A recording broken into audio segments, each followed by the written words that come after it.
ಎಲ್ಲ ಆರೋಪಿಗಳು ಕೂಡ ಕೋರ್ಟ್ ಹಾಲ್ನಲ್ಲಿ ಹಾಜರಾಗಿದ್ದಾರೆ. ಇದೀಗ ದೋಷಾರೋಪವನ್ನ ಓದ್ತಾ ಇದ್ದಾರೆ ನ್ಯಾಯಾಧೀಶರು.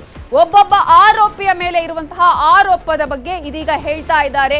ಮೊದಲನೇದಾಗಿ ಪವಿತ್ರ ಗೌಡ ಅವರ ಮೇಲೆ ಇರುವಂತಹ ಆರೋಪ ಏನು ಅನ್ನೋದ್ರ ಬಗ್ಗೆ, ಜೊತೆಗೆ ಆ ಒಂದು ಪ್ರಕರಣಕ್ಕೆ ಸಂಬಂಧಪಟ್ಟ ಹಾಗೆ ಅವರಿಗೆ ಆ ಪ್ರಕರಣದಲ್ಲಿ ಇರುವಂತಹ ಸೆಕ್ಷನ್ಗಳು ಏನು, ಅವರು ಯಾವ ರೀತಿಯಾಗಿ ಅದರಲ್ಲಿ ಅವರಿಗೆ ಶಿಕ್ಷೆ ಇದೆ ಅನ್ನೋದನ್ನ ನ್ಯಾಯಾಧೀಶರು ಓದ್ತಾ ಇದ್ದಾರೆ. ಇದೀಗ ಪವಿತ್ರ ಗೌಡ ಅವರಿಗೆ ಪ್ರಶ್ನೆಯನ್ನ ಮಾಡ್ತಾ ಇದ್ದಾರೆ. ದರ್ಶನ್ ರೊಂದಿಗೆ ಸಂಬಂಧ ಹೊಂದಿರೋದ್ರ ವಿಚಾರಕ್ಕೆ ಸಂಬಂಧಪಟ್ಟ ಹಾಗೆ ಕೂಡ ಇದೀಗ ಈ ವಿಚಾರವನ್ನ ಪ್ರಶ್ನೆ ಮಾಡ್ತಾ ಇದ್ದಾರೆ ನ್ಯಾಯಾಧೀಶರು. A1 ಇದರಲ್ಲಿ ಪವಿತ್ರ ಗೌಡ, ಹಾಗಾಗಿ ಪವಿತ್ರ ಗೌಡ ಅವರನ್ನೇ ಮೊದಲು ಪ್ರಶ್ನೆ ಮಾಡ್ತಾ ಇದ್ದಾರೆ. ಪವಿತ್ರ ಗೌಡ ಅವರಿಗೆ ಸಂಬಂಧಪಟ್ಟ ಹಾಗೆ ಪ್ರಶ್ನಿಸ್ತಾ ಇರುವಂತಹ ನ್ಯಾಯಾಧೀಶರು ದರ್ಶನ್ ರೊಂದಿಗಿನ ಸಂಬಂಧದ ಕುರಿತಾಗಿ ಕೂಡ ಅಲ್ಲಿ ಪ್ರಶ್ನೆಯನ್ನ ಮಾಡಿದ್ದಾರೆ. ಈಗ ದರ್ಶನ್ ರೊಂದಿಗೆ ಸಂಬಂಧ ಹೊಂದಿದ್ದು 2, 3 ಮತ್ತು 10ನೇ ಆರೋಪಿಗಳ ಜೊತೆಗೆ ಸೇರಿ ಸಂಚನ್ನ ರೂಪಿಸಿರುವ ವಿಚಾರವನ್ನ ಕೂಡ ಇದೀಗ ಅಲ್ಲಿ ಹೇಳ್ತಾ ಇದ್ದಾರೆ. ದೋಷಾರೋಪವನ್ನ ಓದ್ತಾ ಇದ್ದಾರೆ ನ್ಯಾಯಾಧೀಶರು. ಏನೇನು ಚಾರ್ಜ್ ಶೀಟ್ ನಲ್ಲಿ ಉಲ್ಲೇಖ ಮಾಡಲಾಗಿದೆಯಲ್ಲ, ವರದಿಯಲ್ಲಿ ಇವರ ಬಗ್ಗೆ ಇರುವಂತಹ ಮಾಹಿತಿ ಏನಿದೆ, ವರದಿಯಲ್ಲಿ ಯಾವ ರೀತಿಯಾಗಿ ಇವರ ವಿರುದ್ಧ ಸಾಕ್ಷಿಗಳನ್ನು ಕಲೆ ಹಾಕಲಾಗಿದೆ, ಏನೇನು ಆಗಿದೆ, ಯಾವೆಲ್ಲ ಸಾಕ್ಷ್ಯಾಧಾರಗಳನ್ನು ನೀಡಲಾಗಿದೆ, ಇವೆಲ್ಲದರ ಬಗ್ಗೆ ಸಾಕ್ಷ್ಯಾಧಾರಗಳ ಸಮೇತವಾಗಿ ಅಲ್ಲಿ ವರದಿಯನ್ನ ನೀಡಲಾಗಿದೆ. ಸೊ ಆ ಒಂದು ವರದಿಯ ಅನ್ವಯ ಇದೀಗ ಪ್ರಶ್ನೆಯನ್ನ ಮಾಡ್ತಾ ಇದ್ದಾರೆ ನ್ಯಾಯಾಧೀಶರು. ಒಂದಷ್ಟು ಪ್ರಶ್ನೆಗಳನ್ನ ಕೂಡ ಕೇಳ್ತಾ ಇದ್ದಾರೆ. ಇಲ್ಲಿ ಪ್ಲಾನ್ ಮಾಡಿ ರೇಣುಕಾ ಸ್ವಾಮಿಯನ್ನ ಅಪಹರಣ ಮಾಡಿರೋದ್ರ ಬಗ್ಗೆ ಕೂಡ ಇದೀಗ ನ್ಯಾಯಾಧೀಶರು ಪ್ರಶ್ನೆಯನ್ನ ಮಾಡ್ತಾ ಇರೋಂಥದನ್ನ ಕೂಡ ನಾವಿಲ್ಲಿ ಗಮನಿಸಬಹುದು. ಬೇಕಂದ್ರೆ ಇದು ಆರಂಭ ಆಗಿದ್ದು ಎಲ್ಲಿಂದ ಅನ್ನೋದು ಕೂಡ ಬಹಳ ಇಂಪಾರ್ಟೆಂಟ್ ಆಗುತ್ತೆ. ಇಲ್ಲಿ ಎಲ್ಲಿಂದ ಆರಂಭ ಆಯಿತು, ಯಾರಿಂದ ಆರಂಭ ಆಯಿತು, ಆ ನಂತರ ಏನೇನಾಯಿತು, ಈ ಪ್ರಕರಣದಲ್ಲಿ ಕೊಲೆ ಮಾಡುವಷ್ಟರ ಮಟ್ಟಿಗೆ ಈ ಪ್ರಕರಣ ಯಾಕೆ ಹೋಯಿತು, ಇದರ ಹಿಂದಿದ್ದಂತಹ ಉದ್ದೇಶ, ಯಾರ್ಯಾರಿದ್ರು, ಯಾರು ಸಹಕಾರವನ್ನ ಕೊಟ್ಟರು, ಮೊದಲು ಇದರಲ್ಲಿ ಫಸ್ಟ್ ಇದ್ದದ್ದು ಯಾರು ಅನ್ನೋದ್ರ ಬಗ್ಗೆ ಕೂಡ ಕಂಪ್ಲೀಟ್ ಆದಂತಹ ಒಂದು ಮಾಹಿತಿಯನ್ನು ಆಲ್ರೆಡಿ ವರದಿಯಲ್ಲಿ ಉಲ್ಲೇಖ ಮಾಡಿದ್ದಾರೆ ಪೊಲೀಸರು.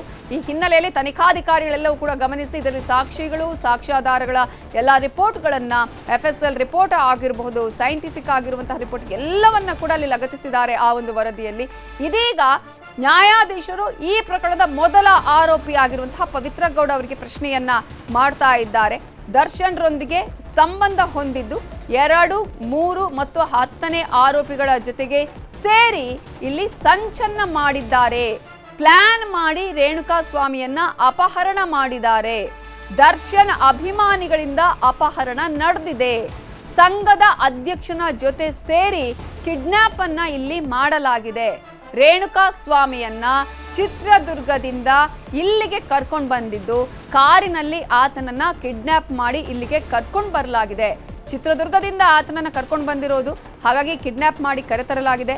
ಆತನ ಬಳಿ ಇದ್ದಂತಹ ಆಭರಣಗಳನ್ನು ಕೂಡ ಇಲ್ಲಿ ದೋಚಲಾಗಿದೆ ಅನ್ನೋದನ್ನ ಕೂಡ ಏನೇನು ಬರೆಯಲಾಗಿದೆ ಈ ದೋಷಾರೋಪದಲ್ಲಿ, ಆತನ ಬಗ್ಗೆ ಅಂದ್ರೆ ಪವಿತ್ರ ಗೌಡ ಬಗ್ಗೆ ಇರುವಂತಹ ಆರೋಪಗಳು ಏನು ಅನ್ನೋದ್ರ ಬಗ್ಗೆ ಇದೀಗ ನ್ಯಾಯಾಧೀಶರು ಅವರಿಗೆ ಹೇಳುವಂತಹ ಪ್ರಯತ್ನವನ್ನ ಮಾಡ್ತಾ ಇದ್ದಾರೆ. ಅಲ್ಲಿ RR ನಗರದ ಶೆಡ್ನಲ್ಲಿ ಅಕ್ರಮ ಬಂಧನದಲ್ಲಿ ಇರಿಸಿದ್ರು ಅನ್ನೋದನ್ನ ಕೂಡ ಹೇಳಲಾಗಿದೆ. ಅಂದ್ರೆ ಚಾರ್ಜ್ ಶೀಟ್ ನಲ್ಲಿ ಉಲ್ಲೇಖ ಮಾಡಿದ್ದಾರೆ. ಏನ್ ಮಾಡಿದ್ರು, ಇದರಲ್ಲಿ ಪವಿತ್ರ ಗೌಡ ಅವರ ಪಾತ್ರ ಏನು, ಪವಿತ್ರ ಗೌಡಕ್ಕೂ ಈ ಪ್ರಕರಣಕ್ಕೂ ಏನ್ ಸಂಬಂಧ ಅನ್ನೋದರ ಬಗ್ಗೆ ಆಲ್ರೆಡಿ ಇದೀಗ ತನಿಖೆ ಮಾಡಿ ಪೊಲೀಸರು ಮಾಹಿತಿಯನ್ನ ನೀಡಿದ್ದಾರೆ, ಆ ವರದಿಯಲ್ಲಿ ಉಲ್ಲೇಖ ಮಾಡಿದ್ದಾರೆ.